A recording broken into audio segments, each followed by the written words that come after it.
Subscribe to our YouTube channel and press the bell icon to get the latest updates.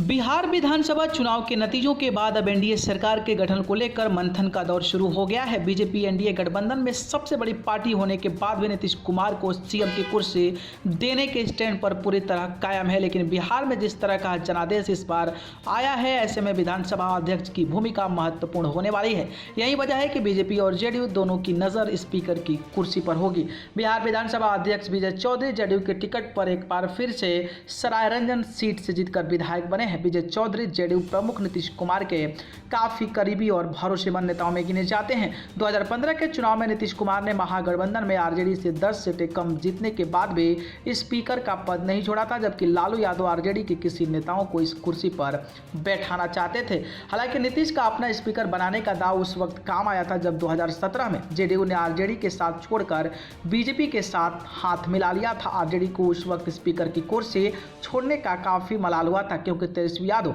RJD के पास बहुमत होने का दावा करते पर उसके कोई असर नहीं हुआ।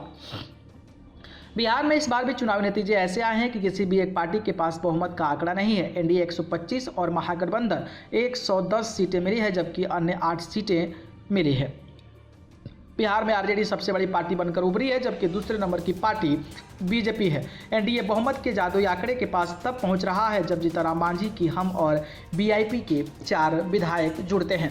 नीतीश कुमार सत्ता के सिंहासन पर भले ही काबिज हो रहे हो, लेकिन उनके लिए सब कुछ पहले जैसा आसान नहीं होगा। नीतीश अब तक अपने एकमात्र सहयोगी बीजेपी के साथ सरकार चलाते रहे हैं, लेकिन इस बार 4 सहयोगी है। इसके अलावा बीजेपी इस बार जेडीयू से ज़्यादा सीटें जीत कर आई है। ऐसे में नीतीश कुमार की सरकार पर सहयोगी दलों का दबाव भी रहेगा। बिहार में अगर एनडीए और महागठबंधन में शामिल छोटे दल अगर इधर उधर से होते हैं तो सत्ता की सियासी तस्वीर ही बदल जाएगी।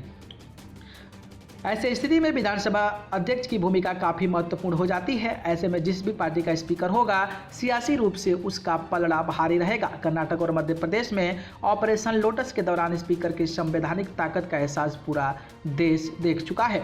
बिहार में नई सरकार के गठन के बाद नीतीश कुमार के साथ साथ सहयोगी भी सक्रिय हैं। बिहार में बीजेपी बार बार ये बात दोहरा रही है कि नीतीश मुख्यमंत्री होंगे। ऐसे में विधानसभा का अध्यक्ष पद बीजेपी जेडीयू हम बीआईपी में किसी एक पार्टी का होगा। मौजूदा स्पीकर विजय चौधरी जीतकर आए हैं, जिन्हें जेडीयू एक बार फिर से कुर्सी देना चाहती है। वहीं मौजूदा समीकरण को देखते हुए बीजेपी सीएम पद के बदले में स्पीकर की कुर्सी पर दावा ठोक सकती है, लेकिन नीतीश स्पीकर का पद सहयोगी दलों को देने के लिए राजी होंगे।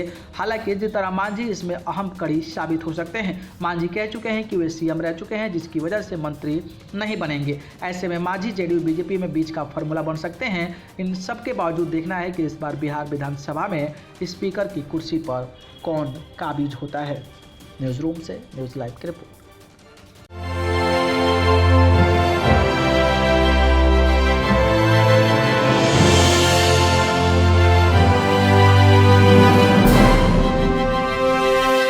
Subscribe to our YouTube channel and press the bell icon to get the latest updates.